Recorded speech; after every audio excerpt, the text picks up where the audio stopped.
Okay, we're going to go right back to the start of Baguazhang now.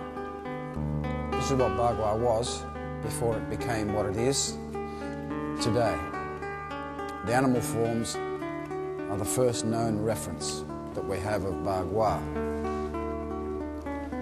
The chi awaking forms from the animal forms give you the build-up of energy. They build the energy up and store it for use later.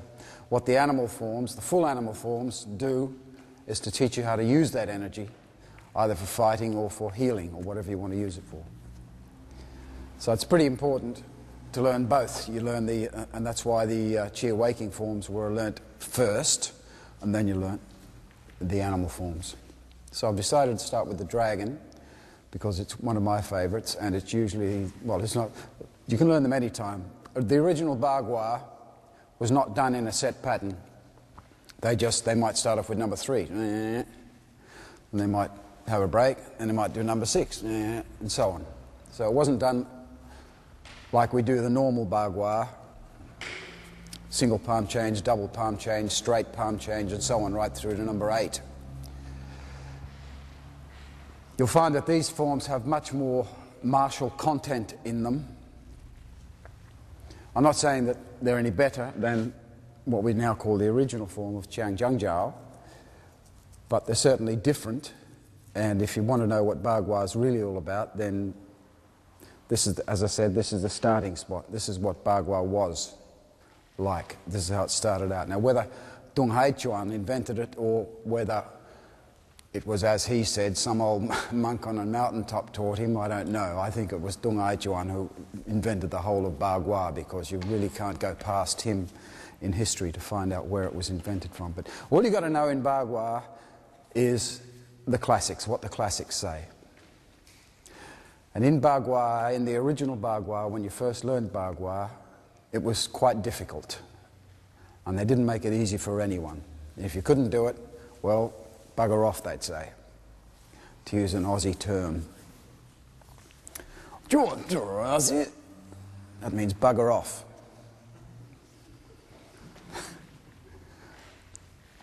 And it's for a woman, see? Distinguish between a woman. Yeah. So, you have to walk properly from the beginning. There's no dilly-dallying around, there's no piss-farting around by walking around like this, or like this, or like this. You've got to walk correctly to start with, right from the beginning. And as I haven't got enough time, I can't wait for people to learn the walking before I take you on, otherwise we'd be here for a year just doing the walking. But traditionally, if you didn't get the walking, you didn't get the form. That was the rule. So you've got to get the walking. So it's very important to not just say, oh, okay, I've got the walking now, and then go on to the form. Sure, go on to the form, but always come back to the walking. The whole of Baguazhang relates to this peculiar way that we have of walking. So the walking is very important, and it was taught like this right from the beginning. So the whole dragon form starts off with with a walk around the circle in exactly the same way that we do the original form.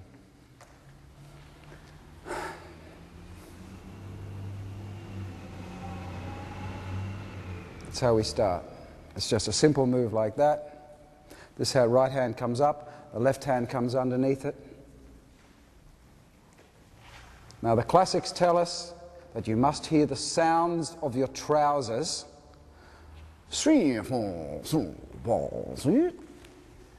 Where was I? I was somewhere and I was doing that, and someone thought I was really speaking Chinese. Where was that, Eli? In Milan, in Italy. I was just showing. I was at a restaurant or somewhere, and someone's come up and said, "Oh, gee, isn't it great? Erle can speak fluent Chinese."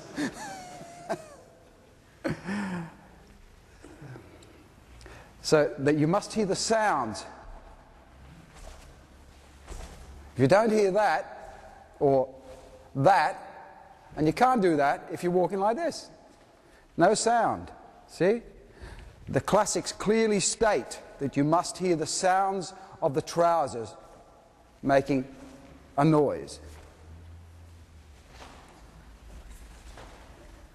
And then they say that you must be stepping on mud or doing mud stepping. So when you put your foot on the mud or the ice, your foot will slip a little bit. So you take your first step, and then before you take your next step, you slip your foot forward, only about a couple of inches, like that, to ensure that you haven't got any weight on your front leg. Never any weight on your front leg in the walking in Bagua.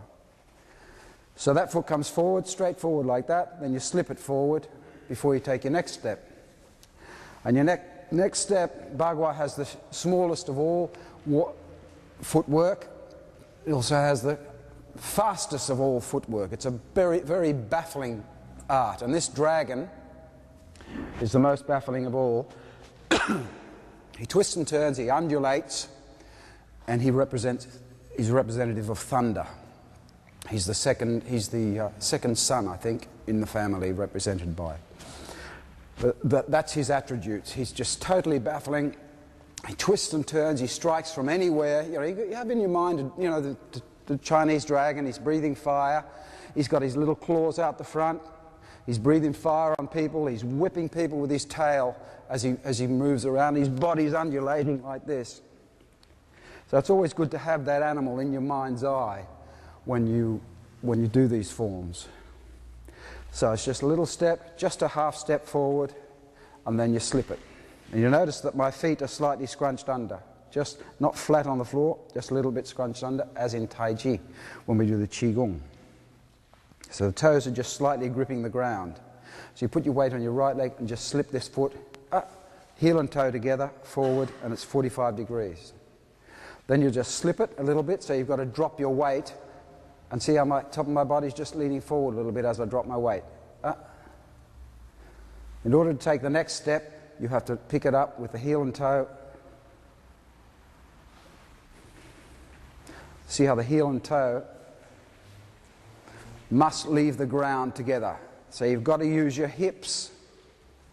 You must turn your hips left, right. And then you'll hear the sound of the trousers making a sound.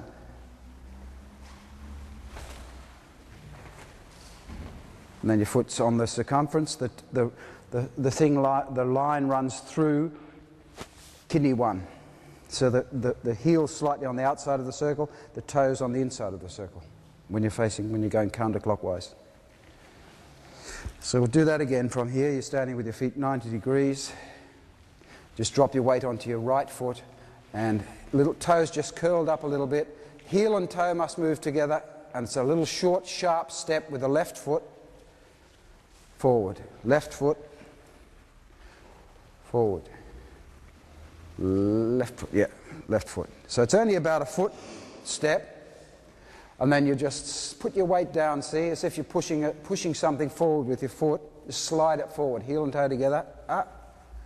Now you've got to hear the sound. If I do this slowly, it's not quite correct, but I'll have to do it slowly to show you. And it's more difficult doing it slowly because it's very difficult to pick your heel and toe off the ground together here. Most people even just that much. See, it's wrong. That's wrong. I've picked my heel up off the ground 1/4 of an inch. It's wrong. I must see that. And the only way to get it is to pull my hip around, and see how look where it is.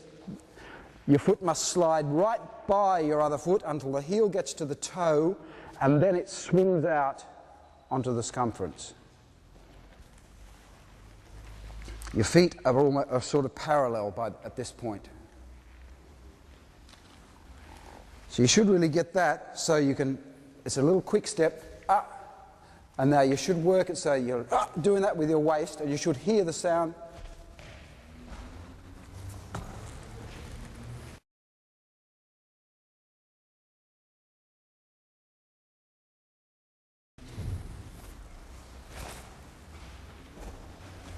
Must hear that sound. Slip.